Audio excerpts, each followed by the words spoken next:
বোন তোমার টাকাটা রাস্তায় পড়েছিল। না না, এটা তো আমার টাকা না। আরে বোন, এটা তোমার টাকা, রাস্তায় পড়েছিল। না না, আমি তো গরিব, ভিক্ষা করে খাই। এত টাকা আমি কোথায় পাবো?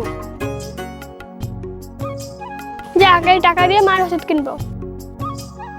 আঙ্কেল আঙ্কেল, আমাকে কিছু টাকা দেন না, 2 দিন থেকে না খেয়ে আছি। এইমাত্র আমি দেখলাম তোকে একজন 500 টাকা দিতে চাইলো, তুই নিলি না কেন? টাকাটা তোর হোক বা না হোক, তুই কিন্তু টাকাটা নিতে পারতি। তোর এত টাকার দরকার, কিন্তু ওই টাকাটা তুই নিলি না। আমাকে একটু বল তো শুনি। আঙ্কেল, ওই টাকাটা আমারই, কিন্তু একটু আগে।